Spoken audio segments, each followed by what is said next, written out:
Let's call my wife Annie, 24 years old, and let's call me Jimmy, 25 years old. After the passing of my father, I managed a 5-star hotel for almost 3 years and was stable and secure in my career. And my mother passed away from cancer when I was a child. As a young person, I was not able to take on the full responsibility of running a business. But in a short period of time, I grew much more confident to be able to do so. A few months ago, I got married to the love of my life. At a cafe, I met Annie while I was waiting for my friend to arrive. When Annie entered the shop, she ordered coffee and sat down next to me at the door table. She was waiting for someone. My circle of friends was very small. I did not have any interest as such in making friends with other girls, as other boys have a strong desire to find girlfriends. The first time I saw Annie, I felt a spark in my body. That was very weird. This was the first time in my life that I had felt something like that.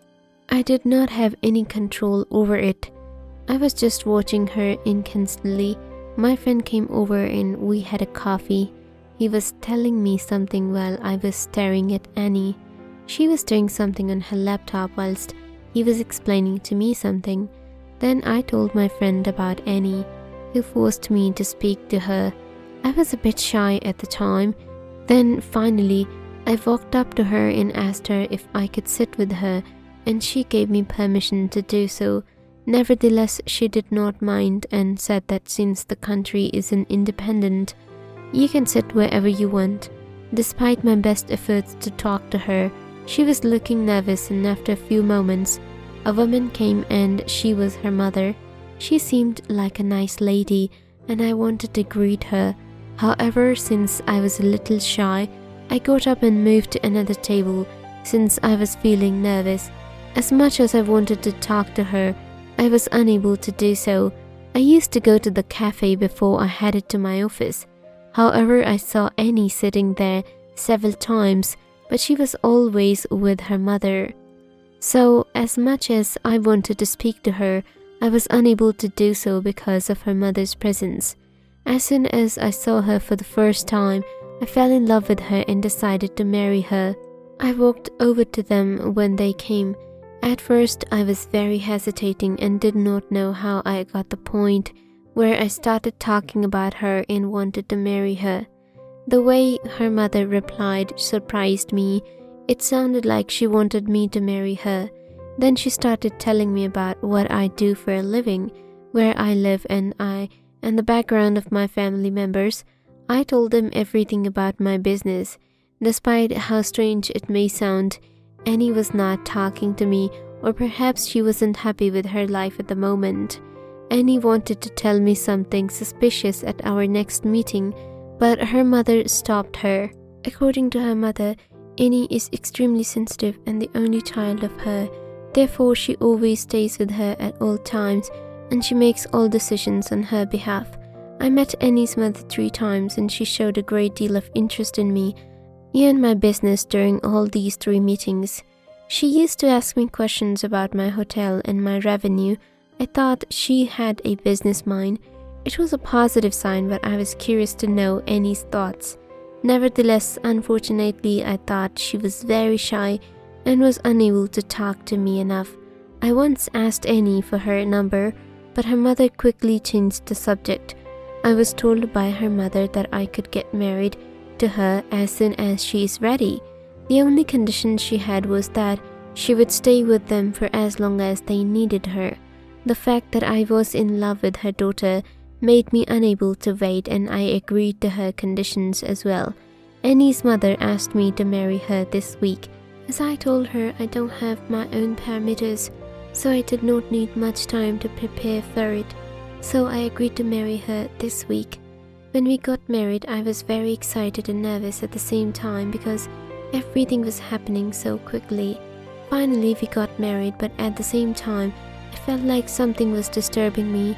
I felt like Annie was not ready, or she might not be willing to marry me. I talked to her several times and she did not tell me, or maybe she wanted to tell me, but her mother wouldn't let her. Several days after Annie fell ill, I came home and found her vomiting and suffering from a fever. I said that I thought she would be better off going to the doctor with me. However, her mother told me that she would go to the doctor on her. I kept insisting, but she stopped me and took her to the doctor.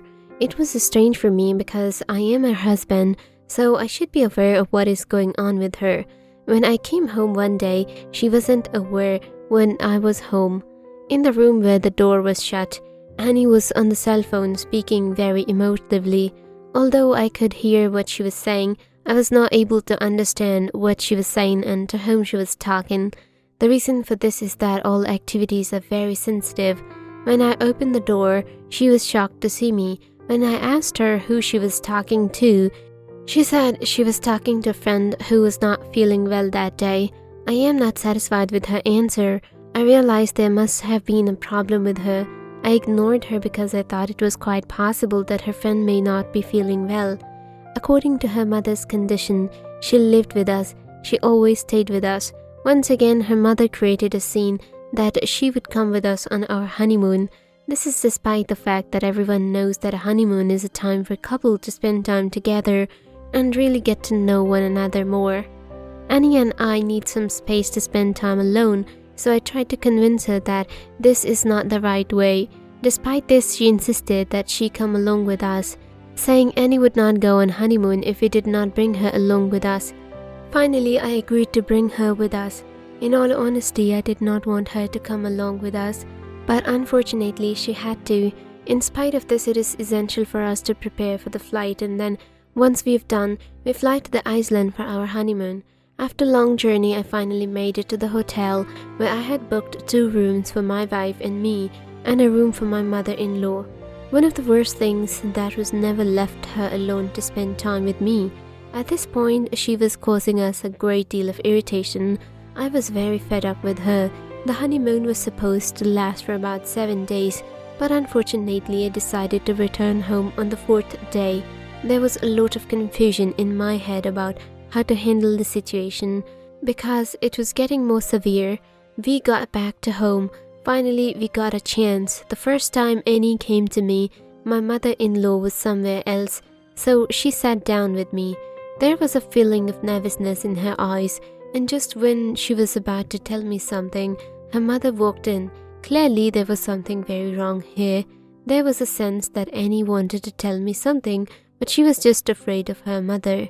In the past few days, she had been taking a few medications. Upon asking her about some of the medicines she was taking, there are just sleeping pills and relaxation pills in these medicines, according to her. In the moment that I checked the medications when she fell asleep, I noticed that they did not appear to be either sleeping pills nor relaxation medications. I noted the names of the pills. When I looked them up online, I discovered that pregnant women use them. I was surprised by this because if she was pregnant, I would expect her to tell me first. Upon waking up the next day, I told her that I had seen the pills. I told her too that I also knew that these pills were not for sleeping and relaxation. Therefore, why are you hiding this from me? In case you're pregnant. She did not answer me right away, but when I persisted, she said that I wanted to tell you something. Her mother, however, would not want her to tell because she would be humiliated. I said, okay, let's go to another place now. We went to a restaurant and she said that she was going to tell me something that was going to be a nightmare for both of us. I respond to, what are you talking about? Are you all right? In essence, I was just asking you about the medicines you were taking and you told me about.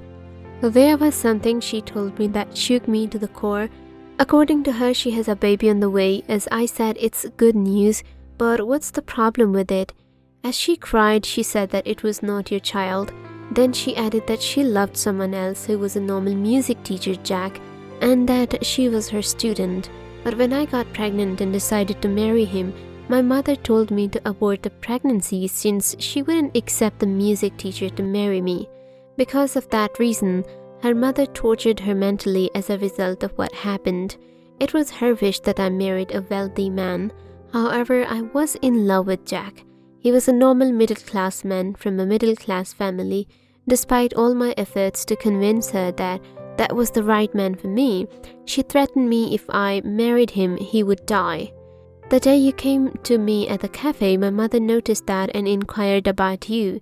As she discovered that you are a rich man and have a hotel that you run, she wanted me to marry you. When I refused to do so, she threatened me with death. This is shame for me, but the fact is that my mother is so selfish that she wants to get money from you. It is because of this reason that she always stays with me that I was not able to tell you the truth. Despite my desire to tell you everything before we got married, I was under my mother's pressure and was unable to speak to you. In order to fulfill her plans, she told me to let you know that I was pregnant. After the baby was born, after a few months, she instructed me to create scenes and create conflicts that would ruin your peace of mind. She also wanted to demand a divorce from you. Following the divorce, she wanted to take alimony on behalf of the child from your wealth once the divorce had been finalized. The truth is, I don't want money. I don't want anything. I am not a selfish girl. I just love Jack and I want to marry him, but my mother is hindering my plans. It's too late to tell, but what should I do? I'm so sorry. I was extremely frightened by everything that was going on around me. I have no right to destroy your life. That is what my mother wanted, so that's why I told you everything. She cried a lot while telling everything to me. You don't have any right to allow me to destroy your life in any way.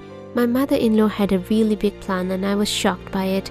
I can now understand why she wanted me to marry her daughter as soon as possible, as she would always stay with her. Shortly put, she was a fraud and came into my life along with her daughter for the sole purpose of stealing my wealth from me.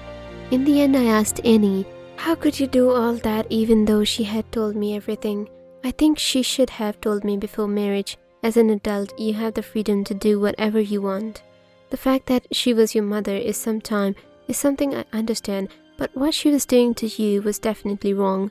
My heart was broken because I loved Annie, but because she loved Jack, who was her child's father.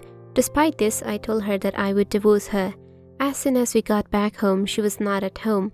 I was waiting for her. She came back home after an hour and a half. It was clear to her that Annie was nervous as she sat next to me. What happened to Annie? She asked. My question was with a tone of sarcasm. Have you ever heard of her pregnancy? At first she was shocked, and then in a moment of hesitation, she said that was great news to hear.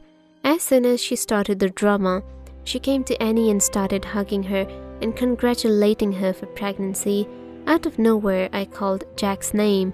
She was stunned into silence. The fact that Annie had told me everything was now apparent to her. When I asked her if she knew anyone with the name Jake, sweat began to pour down her cheeks. Then I said, you must know Jack loves Annie, isn't it? Even though you know that you still forced her to marry me, why do you still do it? The more Anna told me about your evil plans to rob me of all my wealth, as far as I am concerned, I think it would be fine for you as well as Annie to leave my house, otherwise I would be forced to sue you both. Even though she was exposed, her attitude was still very rude. As I waited in the hall of my house, I gave her 20 minutes to take all their luggage and get out of my house. As they arrived with their luggage, I told them that the divorce papers would be delivered to them as soon as possible. As I thanked God for the revelation of all the truth, I was able to live my life to the fullest.